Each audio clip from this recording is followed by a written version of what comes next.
나타나는 거냐? 잘 봐. 자, 선생님이 이거 맨날 얘기했었지. 봐봐.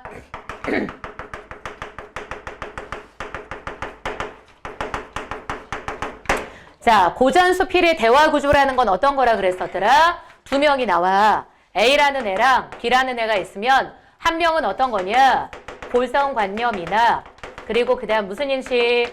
일반적 인식을 갖고 있는 사람이고, 그지? 자, 그리고 나머지 한 명은 어떤 사람이야? 얘는 새로운 인식을 갖고 있는 사람이야. 그죠? 그럼 새로운 인식이라는 것은 다른 말로는 뭐라고 할 수 있을까? 고정관념을 탈피했다고 할 수 있는 거죠. 그지? 그럼 둘이 대화를 해. 그럼 누구 생각이 주제가 되는 거야? 새로운 애가 지금 주제가 되는 거죠? 그래서 칠판 봐. 얘 생각이 그대로 주제가 되는 거야. 알겠죠? 됐죠? 그래서 칠판 봐. 여기에서 고정관념과 일반적 인식을 갖고 있는 사람은 어떤 거냐면 얘는 뭐 하라 그러느냐? 문학을 하라 그래. 근데 사실 문학 이런 것들, 이론, 이런 거, 학문 이런 것들은 일종의 생각해보면 어때? 뭐하고 거리가 먼 거야? 돈 버는 거하고는 거리가 멀잖아. 그지? 우리 보통 지금 어때? 취직 안 되는 과, 문과에서 뭐라고 불러? 문사철이라고 들어봤죠? 문이 문학, 그리고 사는 역사, 철은 철학과. 알겠죠? 왜? 이과가. 알겠죠? 이과가. 알겠죠? 그지? 요즘 AI가 다 해. 자, 그래서 칠판 봐. 그럼 문학, 이론, 학문 이런 것들은 사실 어떤 거냐? 얘는 생업과 거리가 먼 거잖아. 그럼 이렇게 거리가 먼 걸 다른 말로 뭐라 그래? 괴리된다 그래. 알겠지? 그럼 그랬더니 얘가 이런 거 하라 그러니까 얘는 무슨 얘기를 하는 거야? 그딴 게 먹고 사는데 무슨 도움이냐? 알겠지? 그지? 그래서 얘가 강조하는 것은 바로 뭐냐? 농사야. 알겠죠? 그럼 농사라는 건 바로 뭔 거야? 그건 생업인 거야. 알겠지? 그지? 정직한 노동을 하면서 먹고 사는 거, 그게 중요하다는 거야. 알겠죠? 자, 그래서 A하고 B하고 나오고 우리 보통 모의고사 볼 때도 있잖아. 둘이 대화를 한다? 그러면 딱 이런 구조라고 생각하면 돼. 알겠지? 그래서 원래 시험장에서 읽을 땐 어디부터 읽는 거라 그랬어? 뒤부터 가는 거라 그랬죠? 보통 뒤에 보면 되게 길게 말하는 애가 있어. 그럼 걔가 보통 주제야. 알겠지? 맨 뒤에 길게 말하는 게 주제. 그래서 예를 들어서 어떤 거냐면 어디서부터 읽으면 돼? 사실 26쪽 한번 봐봐. 26쪽 보면 잘 봐봐. 자, 26쪽에 보면 중량 밑에 있죠? 그 여기부터 먼저 읽어도 돼. 한번 먼저 읽어볼까? 뭐라고 하는 건지. 그럼 중량 밑에 뭐라고 하는지 봐. 많이 알면서 글을 잘 짓는 자의 경우엔 항상 무형의 형벌이 온몸에 내려지고 그리고 무근의 불꽃이 그 내장을 태우게 되니 이것이 선비님과 제가 모두 불행한 까닭입니다. 그럼 여기서 표시 들어가. 많이 알면서 글을 잘 짓는 자에다 세모해놔. 많이 알면서 글을 잘 짓는 자에다 세모해. 그럼 이거는 부정적으로 본 거야. 됐지? 그리고 저는 여기서 벗어나 점차 만년에는 구애되는 바가 없게 됐어. 그럼 구애되는 바가 없다는 건 무슨 말? 자긴 자유로워졌다는 소리죠? 그런데 선비님은 아직도 깊이 빠져 있어. 겉으로는 담론을 크게 펴지만 속에는 근심이 쌓여 있으니까 매우 슬프다 하지 않겠습니까? 그렇지만 제 말은 너무 격렬해서 여기서 말하는 격렬하다라는 말은 무슨 의미가 될까? 당시 시대 입장에서 보았을 땐 너무 어때? 급진적이다 이거지. 남들이 하지 않는 주장을 했다는 뜻인 거야.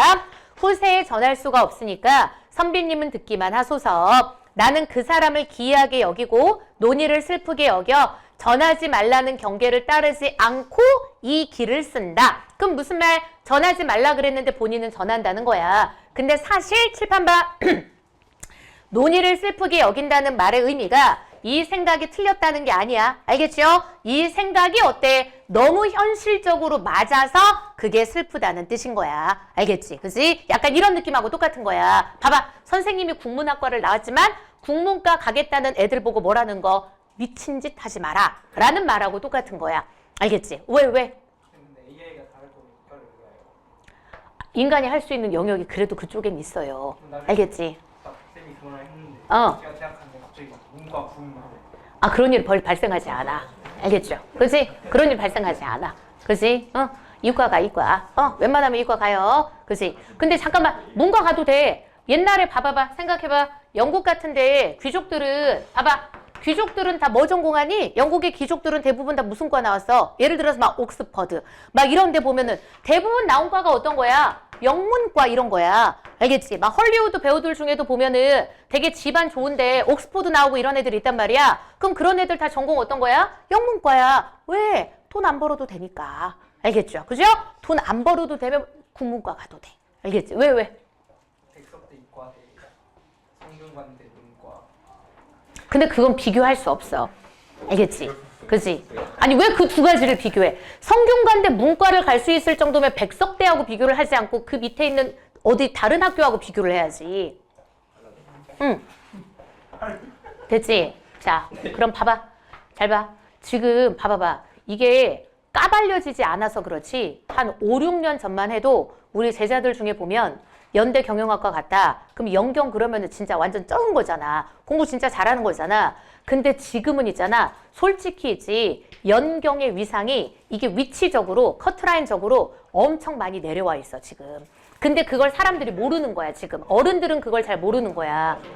문과는 지금 그게 잘 안 드러나서 그래.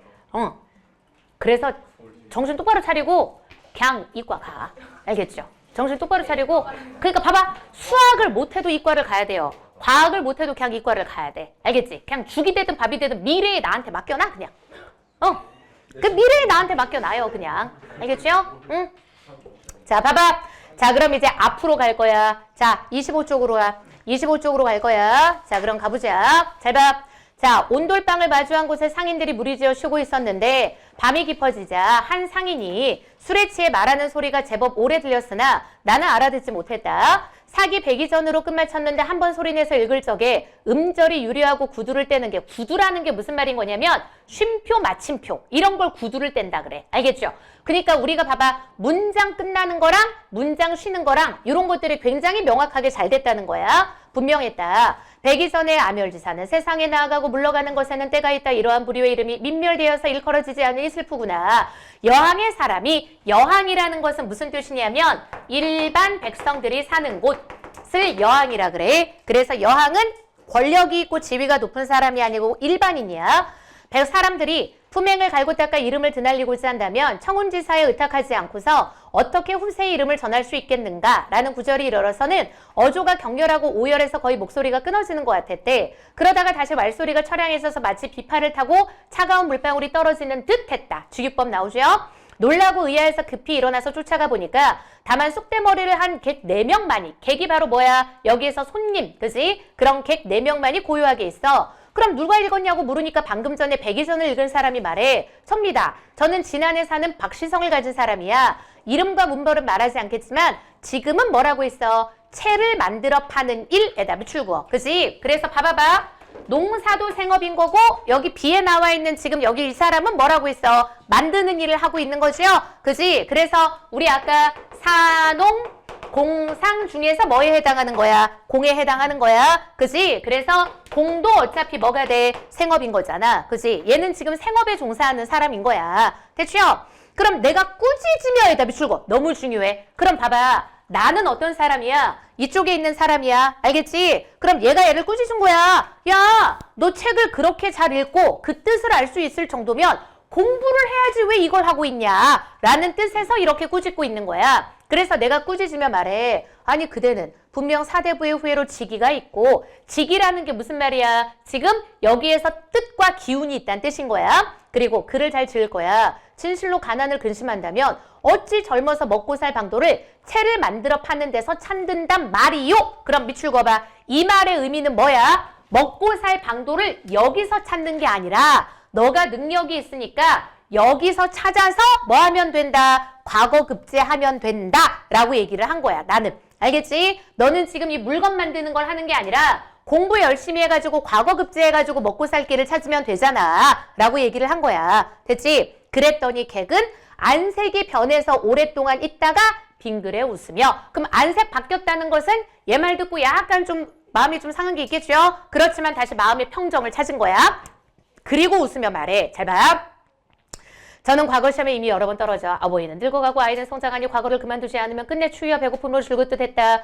생각하건대 지금 사람이 세상에 쓸 적에 풍년을 만나도 힘써 밭을 갈지 못하고 예상 같은 좋은 제목도 끝내 돌보가 되지 못해. 그러므로 제게 힘이 없는 걸 어찌할 수 없어 경쟁하지 않은 길에 스스로를 맡겼대. 그럼 봐, 경쟁하지 않는 길에 스스로 맡겼다는 것은 무슨 말이야? 지금 일로 안 가고 어디로 왔다는 거야? 채 만드는 길로 왔다는 뜻인 거야. 그지? 그리고 그 다음 먹고 살 빵도는 많아. 하지만 내가 가진 게 쌓인 채로 있지 않고 반드시 남에게 전부 취해지는 건 오직 상인뿐이고 거친 것이 정밀한 걸 가리지 못해서 항상 가짜 재료가 와서 섞이지 않는 건 오직 뭐밖에 없어? 채밖에 없다는 거야. 그럼 이 때문에 기꺼이 천한 이름을 자처해서 이익이 작은 것을 따지지 않고 이 일에 종사한 지 이미 10년이 됐다는 거지. 무릇 벼슬은 먹고 살 방도 중에 큰 이익이야. 그리고 문학도 어때? 벼슬을 취할 수 있는 좋은 계책이야. 하지만 반드시 힘이 있는 자가 종사해야 작은 이익을 구하는 자들을 굴복시키고 졸렬한 계책을 쓰는 자들을 부릴 수 있다. 그러므로 예로부터 공론이 모두 벼슬한 자들에게서 나왔는데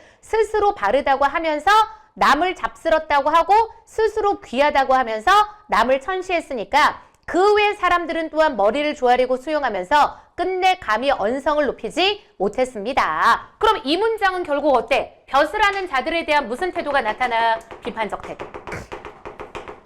됐지? 벼슬하는 자들에 대한 비판적 태도야. 알겠죠? 지가 벼슬하고 권력이 있다고 해서 밑에 애들을 뭐 했다는 거야? 무시했다는 뜻인 거지. 그지? 자, 그리고 그러므로 선배님도 나를 잡스럽고 천하다고 꾸짖는 것뿐입니다. 실상 따지면 채를 만드는 것과 글을 짓는 건 천한 재료를 쓰느냐 귀한 재료를 쓰느냐의 차이만 있어. 재료의 차이만 있는 거지 어차피 똑같다는 거야. 그리고 시장에서 먹고 사는 것과 녹을 받아 먹고 사는 것. 녹이 뭐야? 녹. 월급. 알겠지? 월급을 녹이라고 부르는 거야. 나라의 월급을 녹을 받는다 그러잖아. 그치? 그럼 내가 이렇게 시장에서 먹고 사는 것과 그리고 나라 일을 하면서 나라 일하며 녹 받아 먹는 건 소득이 많으냐 적으냐의 차이만 있는 거야. 큰 이익을 위해서 좋은 계책을 쓰는 것은 다툼이 없는 것만 못하므로 제가 이 일을 하는 것입니다. 알겠지? 됐지? 자, 그럼 봐봐. 잠깐 넘기지 마. 이거 의미 구분하는 게 중요해. 알겠죠? 자, 거기 밑줄 그어봐. 큰 이익을 위해서 좋은 계책을 쓰는 것. 자, 이거 밑줄 그어봐. 큰 이익을 위해서 좋은 계책을 쓰는 거 내다 밑줄 그어. 이거 벼슬이야 채 만드는 거야. 이거 벼슬이야 채 만드는 거야. 벼슬. 그렇죠. 이건 벼슬이야. 알겠지? 됐죠? 자, 그리고 그 뒤에 밑줄 그어. 다툼이 없는 것 내다 밑줄 그어. 다툼이 없는 것 내다 밑줄 그어. 그럼 다툼이 없는 것에다가 밑줄 긋고 뭐라고 쓸 거야? 채 만드는 것. 알겠지? 그지? 그럼 뭐가 뭐보다 낫다는 거야? 벼슬하는 것보다 채 만드는 게 낫다는 거야. 알겠지? 그래서 내가 어때? 여기에 종사하는 거다. 됐죠? 그러니까 얘는 무슨 관점이야? 현실적 관점. 알겠죠? 그래서 칠판 봐. 위에 있는 애는 어떤 애야? 이상적인 애고 밑에 있는 애는 어떤 애야? 현실적 관점을 갖고 있는 애야. 알겠지? 됐죠?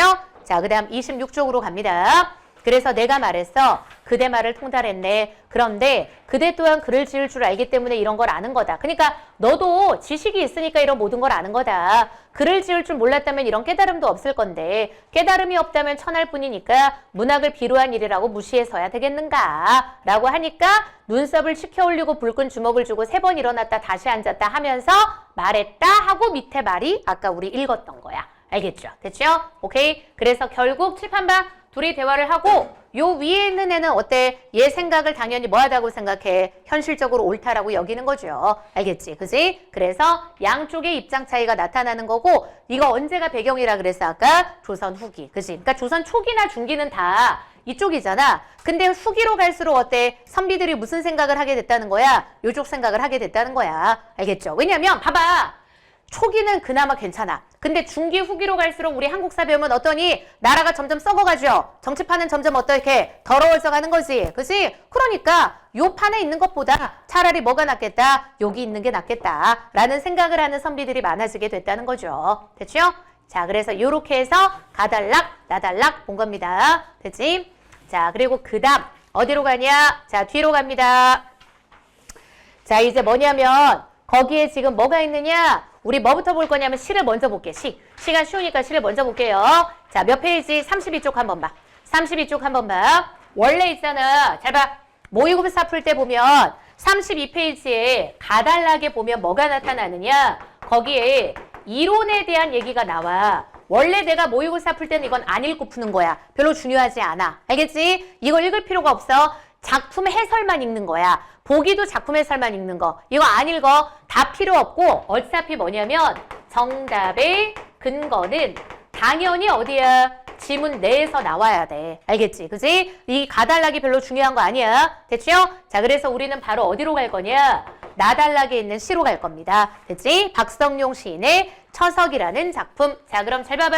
거기 처석이라고 돼 있는데 처서가 언젠지 알죠? 우리 여름 지날 때 보면 어때? 아, 오늘 처서인데 왜 이렇게 덥냐? 이런 말 쓰잖아. 그지? 그래서 처서라는 것은 24절기 중에 하나야. 여름 끝나갈 때 서늘한 바람이 불기 시작하는 시즌인 거야. 자, 그럼 가보자. 나달락. 처서가 가까우니 깊은 밤. 무슨 배경이 나타나? 시간적 배경. 계절적 배경, 시간적 배경 다 나오죠. 천지를 울리던 우레소리들도 이젠 마치 우리들의 이마에 땀방울이 거치듯 뭐뭐듯 직유법이죠. 우리들의 이마에 땀방울이 거치듯이라는 표현을 왜 쓴 거겠니? 지금 여름이 가고 있으니까 땀방울이 거치듯 먼 산맥의 등성이를 넘어가고 있나 보다. 뭐뭐다 보다. 자, 칠판 한번 봐. 이련하고 이연을 보면 다 뭐뭐다 보다 하고 지금 어때? 추측형 표현이 반복되고 있는 거야. 그치? 자, 그래서 잘 봐. 우리 이번 시험 범위에 뭐 있어? 진달래꽃 있죠? 그럼 진달래꽃의 뒤에 뭐로 끝나? 우리다, 우리다, 우리다 하고 1, 2, 4연이 우리다로 끝나죠? 이런 걸 뭐라 그러는 거야? 그죠? 다 헷갈리죠? 작품이 많으니까. 유사한 종결 어미가 반복된다. 다른 말로 뭐라 그래? 가군이라 그러는 거. 알겠지? 그지? 그래서 얘도 어때? 뭐뭔가 보다. 이련하고 이연이 반복이 돼. 됐죠?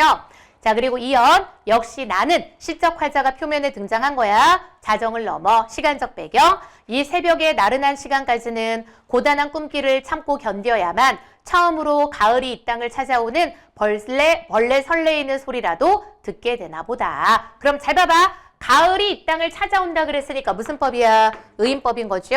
됐지? 벌레 설레이는 소리라도 듣게 되나 보다. 이게 무슨 말인 거냐면 사실 여기서 말하는 벌레라는 것은 뭘 뜻하는 거냐? 아마 귀뚜라미를 뜻하는 걸 거야. 왜냐면 귀뚜라미가 있잖아. 밤의 온도가 24도인가 25도인가 밑으로 떨어졌을 때부터 울기 시작하는 거거든. 그래서 벌레 설레이는 소리가 아마 귀뚜라미 우는 소리야. 그래서 옛날 사람들은 어떠냐면 귀뚜라미 우는 소리가 밤에 들리기 시작하면 아, 가을이 오는구나 라고 생각하는 거야. 됐지? 그리고 3연.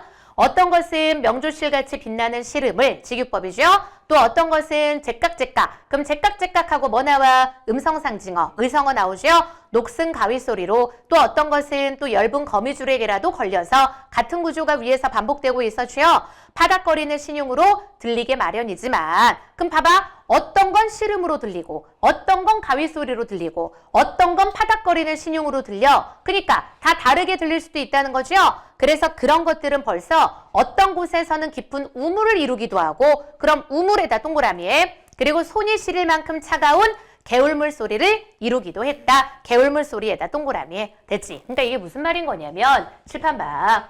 여름이 지나고 뭐가 되고 있어? 가을이 되고 있는 거죠? 그지? 그리고 보통 있잖아. 가을이라는 계절은 무슨 계절하고 연결되는 거냐면 얘는 성숙 그리고 완숙의 계절이야. 알겠지? 그지? 그리고 가을에 뭐라는 거야? 수확을 하잖아. 그죠? 그래서 여름 지나면서 이런 모든 것들이 지금 그 과정을 거치면서 가을에 뭐 하고 있어?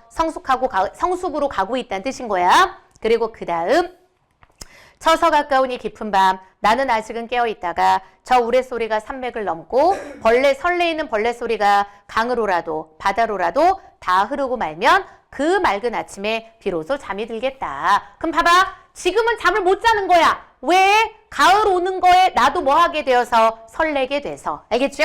그리고 이제 마지막 세상이 유리장같이 맑은 뭐뭐같이 직유법이죠? 그 가을의 아침에 비로소 나는 잠이 들겠다. 됐지? 그래서 가을의 그 청명함 속에서 내가 잠들 수 있는 것이 그 전까지는 어때? 내가 너무 설레서 나도 잠이 오지 않는다 이거야. 알겠죠? 됐죠? 그래서 제목에서 처석이라고 나오잖아. 결국 화자가 뭐 하는 거야? 처서에 느끼는 감정을 표현한 거. 그지? 지금 이렇게 서늘해지기 시작하면 아고 가을이 오는구나. 가을에는 이렇게 성숙해지겠지. 그런 마음에 자기도 잠을 이루지 못하고 있다는 뜻인 거야. 됐죠? 요게 바로 나달락이야. 별거 없죠? 자, 그리고 이제 다달락. 다달락 제목 봐봐. 다단락 제목 봐. 다단락 제목에 어차피 뭐라고 나와? 성숙. 되지? 다단락 제목에 어차피 성숙이라고 나오죠. 되지? 자, 그럼 잘 봐. 다단락도 보니까 바람의 따뜻한 혀라 그랬잖아. 바람의 따뜻한 혀 뭐 시킨 거야? 의인화시킨 거야. 살짝 하고 음성상징어 우둠지에 닿기만 해도 갱변의 미루나무 그 이파리들 짜갈짜각 소리 날 듯 온통 보석 조각으로 반짝이더니 다음 페이지 바람에 지금 어때? 싸늘한 손에다 출구. 자, 그럼 싸늘한 소리니까 뭐가 바뀌었다는 거 알 수 있어? 계절이 바뀌었다는 거 알 수 있죠? 싱싱 싸대기를 후리니까 갱변의 미루나무 그 이파리들 후둑후두둑 굵은 눈물방울로 온통 강물에 쏟아지나니. 그지? 계절이 변한 거야. 온몸이 떨리는 황홀과 온몸이 떨리는 매정함 사이에서 그러나 미루나무는 그 키 한두 자쯤이나 더 키우게 되고 몸피 두세 치나 더 불린 채 이제는 바람도 무심한 어느 날 저 강끝으로 정정한 눈빛도 주거니 애승의 이파리 모두 떨구고 이제는 제 고독의 자리에 서서 남빛 하늘로 고개 들 줄도 알거니. 자, 물어볼 거야. 시상 전개 방식이 뭘까? 자, 그럼 OX. 자, 시간의 흐름에 따른 변화를 보여주고 있다. OX. OO. 알겠죠? 이 시의 포인트가 이겁니다. 시간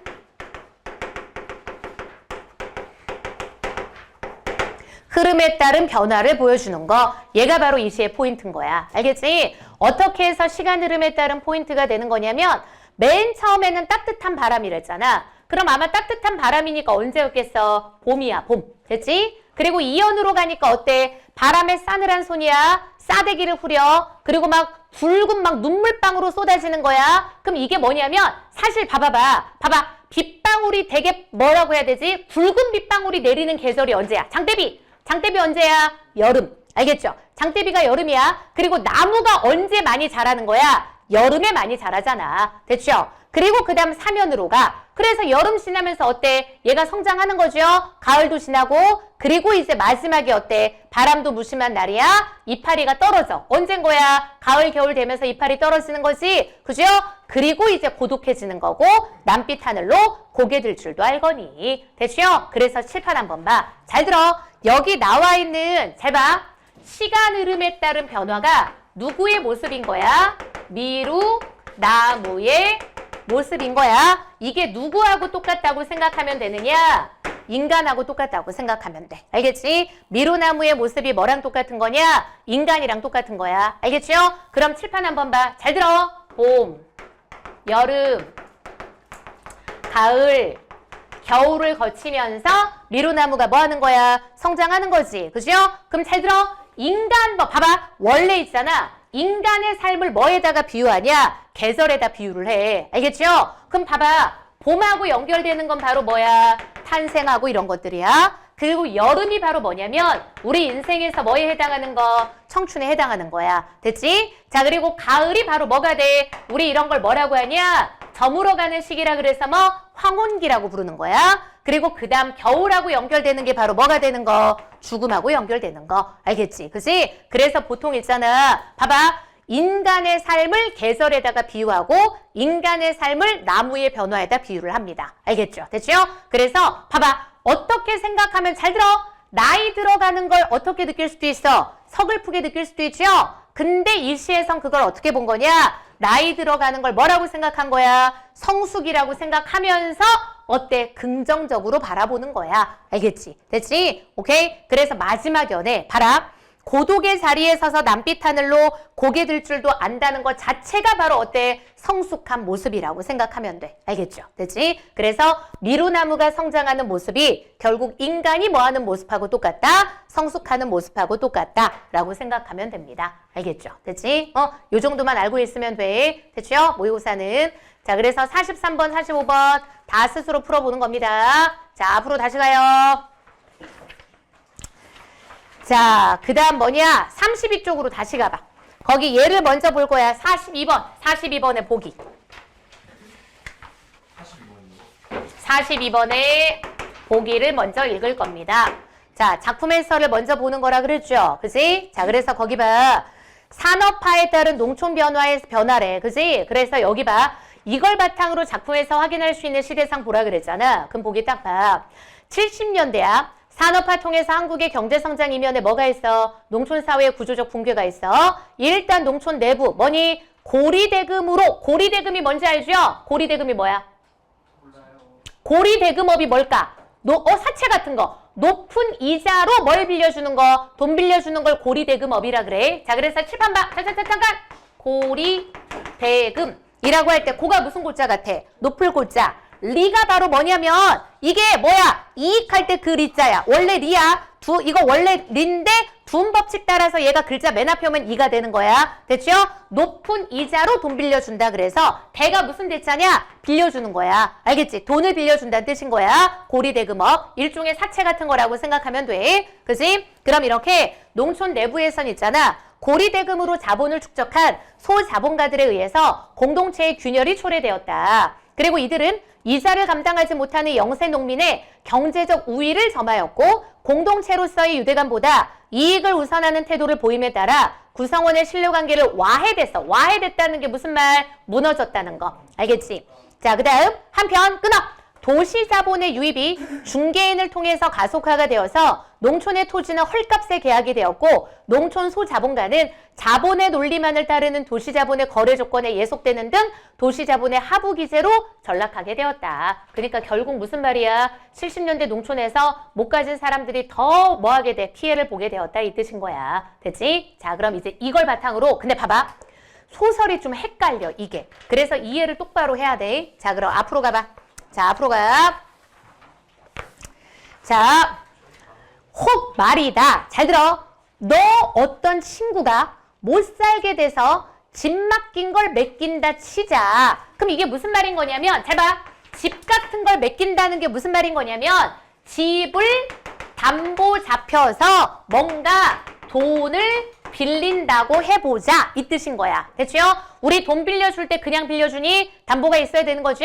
그래서 너 친구 중에 어렵게 된 친구가 그 집을 저당 잡혀서 돈을 빌린다고 쳐보자 이거야. 그럼 그런 경우에 넌 그걸 맞겠니 안 맞겠니? 라 그랬어. 그럼 한영은 자 이름 동그라미에 사람 대번 할아버지 동그라미 심중을 알 순 있었어. 파악했어. 할아버지 속뜻이 뭔지는. 근데 가만히 있었대. 혹 말이다. 남이 그런 경우에 집을 맡았다고 하면 넌 어떻게 생각하겠니? 잘한 일이라고 생각하겠니? 잘못한 일이라고 생각하겠니? 그럼 한영은 할아버지가 바라는 대답은 뻔해. 알고 있는 거야. 할아버지가 원하는 대답이 뭔지. 근데 역시 닥치고 있어요.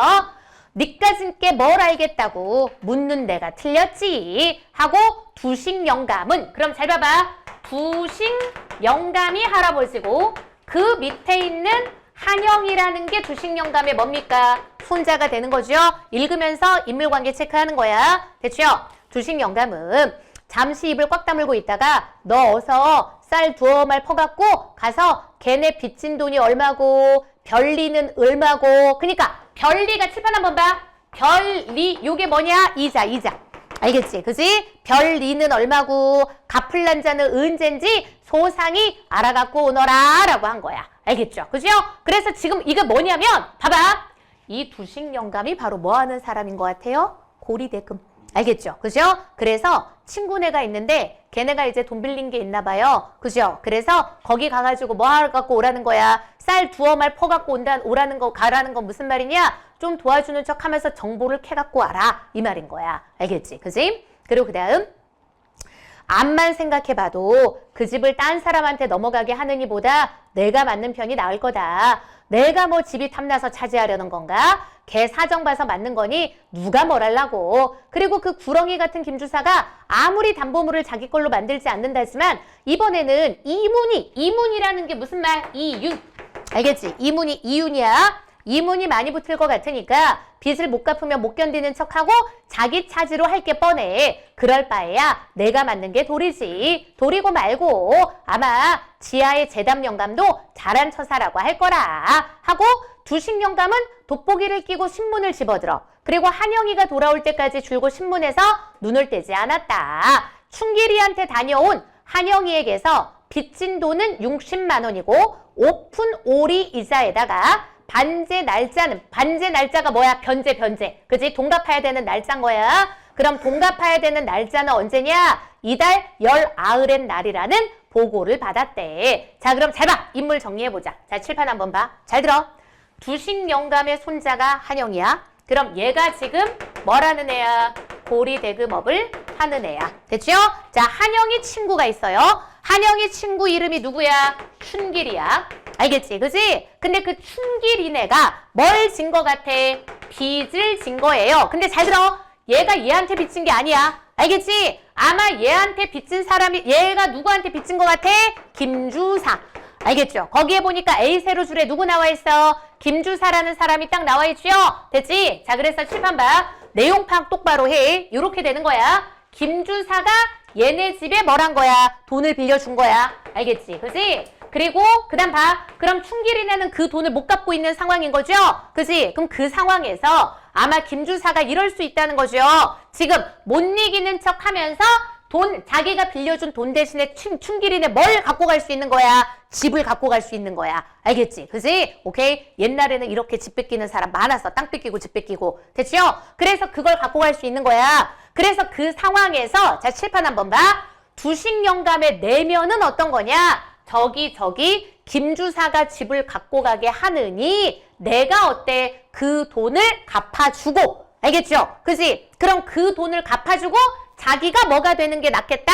채권자가 되는 게 낫겠다. 라는 누구의 내면인 거야? 두식 영감의 내면이 나오는 거야. 그러면서 또 새로운 사람이 한 명 나오죠? 누구 나타나? 재담 영감. 알겠지? 아마 두식 영감의 친구일 수도 있겠죠? 재담 영감은 죽은 사람이에요. 알겠지? 그지? 그래서 얘는 지금 어떤 거야? 얘는 아마 지금 봐봐. 얘는 지금 이미 죽은 사람이고 저 지하에 있는 재담 영감도 잘했다고 할 거다. 근데 느낌 오죠? 재담 영감이 약간 누구 느낌이야? 춘길이 할아버지 느낌이에요. 알겠죠? 그죠? 재담 영감은 또 춘길이 할아버지 느낌인 거야. 됐지? 이해돼 무슨 말인지? 이 상황. 오케이? 잠깐. 이해 안 되는 사람? 자, 다시 한번. 잠깐. 자, 칠판 봐요. 잘 들어요. 자, 그러면 시간, 봐봐. 사건 순서에 따라 알려줄게. 그럼 어떤 거냐면, 김주사가, 봐봐. 돈 빌려준 사람을 뭐라고 불러? 채권자. 알겠죠? 돈을 빌려준 사람을 채권자라고 해. 됐죠? 그럼 김주사가 춘길이네 집에 돈을 빌려준 거야. 돈 빌린 사람을 뭐라고 부르는 거야? 채무자라고 부르는 거야. 됐지? 자, 근데 봐봐. 돈을 빌렸잖아. 그러면 빌린 뭐가 있어? 봐. 원금에다가 그리고 플러스 이자가 붙는 거죠? 근데 지금 얘네가 고리대금이잖아. 이자가 눈덩이처럼 불어나는 거야. 그럼 그 상황에서 춘길이네가 뭘 못 갚고 있는 상황이야? 이자도 못 갚고 있는 상황인가 보죠? 그래서 두식 영감이 누구를 시켜서 자기 손자 한영이를 시켜서 춘길이한테 가서 걔네 빚진 돈이 얼마고 이자는 얼마고 언제까지 돈을 갚아야 되고 라는 걸 알아봐라 라고 한 거야. 알겠지? 그래서 알아봐라고 시키니까 한영이가 알아온 거죠? 그리고 두식 영감은 봐봐봐. 속으로 있잖아. 자기의 행동을 합리화를 하고 있는 거야. 뭐라고 합리화를 하는 거냐? 야, 어차피 춘길이네 돈 못 갚으면 저 김주사 새끼가 못 이기는 척하면서 춘길이네 집 뺏어버릴 텐데 차라리 자기가 그 돈을 갚아주고 자기가 춘길이네의 뭐가 되는 게 낫겠다?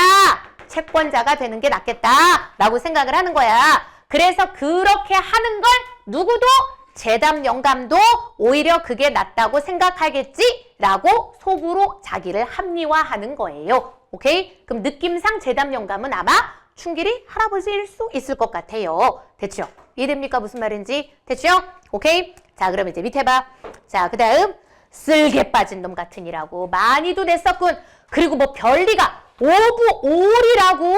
너네 오부 올이면은 이자 몇 프로인 것 같아? 55%. 55%, 그 말도 안 되는 시절이었어요. 알겠죠? 그죠? 55%. 됐지? 장립변 찜쪄먹기 비싸군. 그럼 별리를 물고 뭘 어떻게 감당해 나간다는 거야. 허긴 비싸고 어찌 할 수 없이 별리처럼 무서운 건 세상에 없지. 비나 오나 눈이 오나 늘어만 가게 마련인 걸 너도 명심해라. 넌 그런 일 없겠지만 별리 무섭다는 걸 마음에 꼭 새겨둬야 해. 알겠냐? 그래, 이달 19네 날이라고 하니라고? 네, 2달 기한으로 빌렸었답니다. 그니까 칠판 봐봐. 55% 이자인데 너무 급하니까 빌린 거야. 그리고 2달 기한이래잖아. 그니까 이 사람도 이자를 감당하지 못하니까 2달 안에 빨리 갚으려고 했겠죠. 근데 원래 그렇게 되냐고. 안 되지. 그지? 그래서 그 다음 잘 봐. 오늘이 며칠 날이더라? 16세입니다. 사흘 남았군. 비싼 별리 사흘씩이나 물 필요 없지. 어차피 하루 이자 붙는 거니까. 그죠? 오늘 당장 갚도록 해. 설마 김주사가 제 날짜에 가서야 받겠다고는 안 할 테지. 김주사가 채권자잖아. 오늘은 일요일입니다. 그래? 그럼 공일 날이면 공일이 일요일이잖아. 그지? 공휴일. 은행에서 돈을 찾을 수도 없겠군. 내일 갚는 걸로 치고 셈을 해봐. 계산을 해보란 뜻이야. 별리가 얼마나 나가는지. 이자 계산만 하면 됩니까? 그럼 별리 말고 뭐가 또 있단 말이냐? 저 하고 한영이가 할아버지 눈치를 보는 거야. 할아버지를 바라보고 마른 침을 삼켜.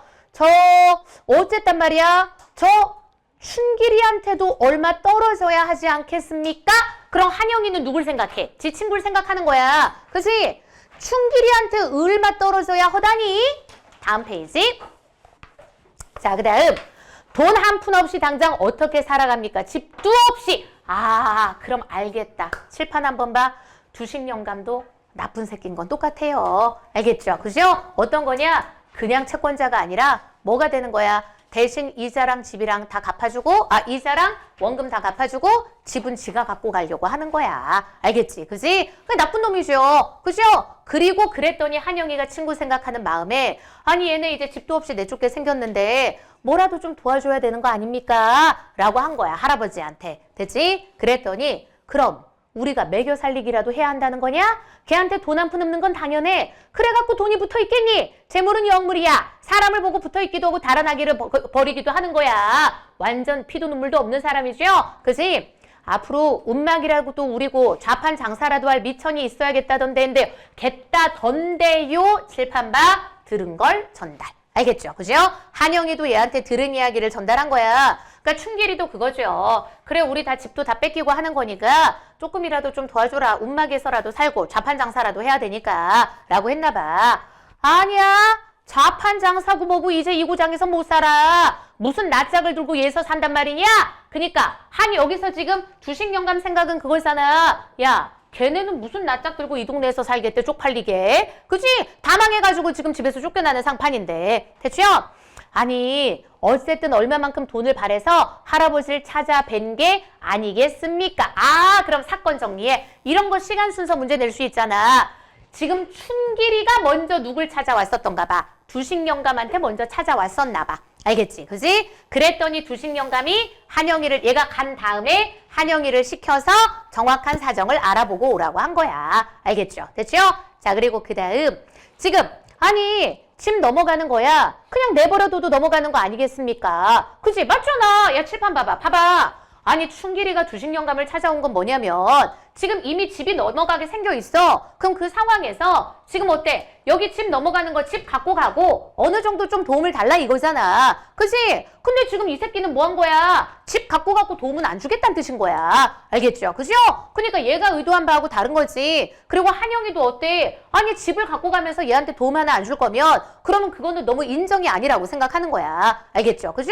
아니, 솔직히 막말로 춘길이 그냥 어때? 김주사한테 집 뺏기는 거나 주식영감한테 집 뺏기는 거나 집 뺏기는 거 똑같잖아. 한 푼도 없다면. 됐지? 그럼 뭐하러 지금 주식영감한테 쓸데없이 찾아가? 됐죠? 뭐라도 바랬던 거지. 그지? 그리고 그 다음 잘 봐. 이놈 봐라. 이거 누구의 내면이야? 주식영감의 내면이야. 알겠죠? 이놈 봐라. 제법 의견 같은 걸 다 말하네. 주식영감은 좀 늘어진 왼쪽 눈꺼풀을 더 내리덮으면서 궁리에 빠져. 그랬다가 대체 그 집값이 얼마나 나간다고 보냐? 거기에 대해서는 누구보다도 할아버지 자신이 잘 알고도 남을 거라고 생각하며 한영은 글쎄요, 서둘지 않고 느긋이 작자나 만나면 밑줄 140, 50만 원 애답이 출고. 140, 50만 원 애답이 출고. 됐지? 그럼 칠판 한번 봐. 잘 들어. 아까 빌린 돈 원금이 얼마였어? 60만 원이잖아. 알겠지? 그지? 그럼 60만 원이었고 거기다 뭐 붙은 거야? 이자 붙은 거죠? 그리고 집값은 어느 정도에 느긋하게 팔면 어때? 한 140, 50만 원 정도의 가치를 갖고 있는 거야. 그지? 그래도 조금이라도 남겨 있을 수 있는 거잖아. 그지? 근데 그 다음 봐. 뭐라고? 정신 나간 소리 작작해. 너 뭐나 해프게 생각해서 태아리야. 잘 받는데야 100만 원 안짝이야. 안짝이라도 한참 안짝이지. 그러니까 말투가 이런 거지. 야, 내가 그 집 갖고 이 돈이랑 이자 다 갚아주는 거 내 입장에서 손해야. 뭘 돈을 더 줘? 이런 말인 거야. 말투가. 됐지? 주식영감이 잠시 입을 꽉 다물고 있다가 암튼 그건 걔 할애비를 생각해서 이제 명확해졌다. 걔 할애비가 딱 누구 맞습니까? 재담영감 맞는 거죠? 그지? 할애비를 생각해서 내가 알아야 할 터니 지금 어서 여러 소리 말고 가서 별리가 얼마 나가는지 셈이나 해봐 라고 한 거지. 그죠? 아주 지독한 영감탱이에요. 알겠죠? 됐죠? 자, 그 다음에 이제 중요한 부분이야. 한영이가 근데 잘 봐봐. 한영이가 죽어. 갑자기. 알겠죠? 중요하게 나오죠? 손자가 죽어요. 그지? 그리고 그 다음 또 봐. 한영의 동생 누구도 죽어? 한수도 죽는 거야. 그럼 뭐니? 벌 받은 거야, 벌 받은 거 지금. 됐죠? 자, 그럼 그 다음 봐. 교통사고로 혼수 상태에 빠지자 주식영감은 미출고 노망이 난 거야. 알겠지? 그지? 인생 착하게 살아야 돼요. 됐죠? 한수의 병원비를 충당하고자 한영 아버지는 그럼 잘 봐. 여기에 또 누가 등장해? 한영 아버지가 등장하죠. 그지? 자, 그래서 한영 아버지는 있잖아. 복룡이를 통해서 주식영감의 토지를 팔기로 결정한다. 지금 주식영감은 뭐 한 거야? 노망 난 거야? 치매. 알겠지? 그지? 노망이 치매. 그리고 그 다음 어때? 치매 났으니까 한영 아버지는 어때? 아버지 입장에서는 주식영감이 아버지죠? 아버지의 땅을 팔아버리기로 결정한 거야. 팔아서 한수 병원비 내려고. 됐지? 자, 그럼 그 다음 봐. 강 사장은 잘 들어. 강 사장 세모해. 강 사장 세모해. 그래서 이제 잘 봐.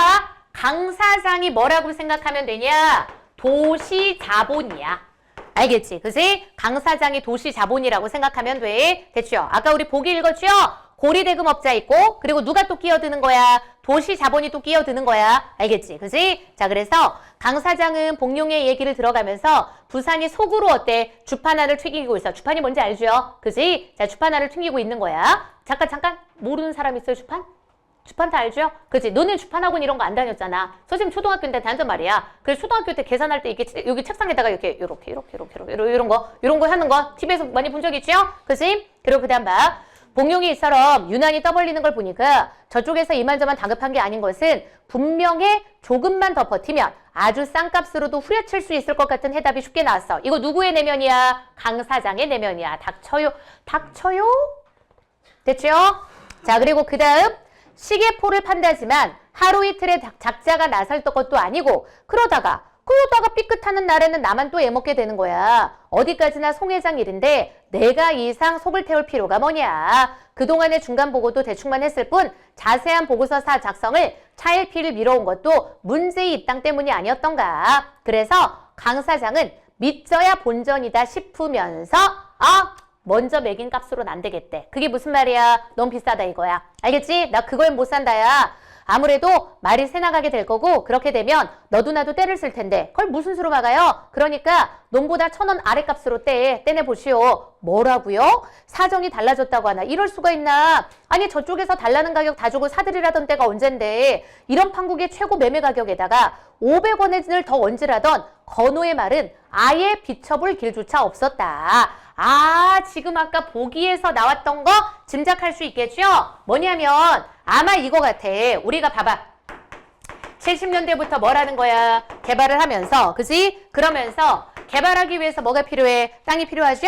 그러면 이 농촌에 있는 땅들을 이렇게 막 다 사들이는 거야. 누가? 거대 자본을 갖고 있는 사람이. 그죠? 그럼 안 판다고 하는 사람들한테는 어때? 웃돈을 주고서라도 사갔던 거지. 그죠?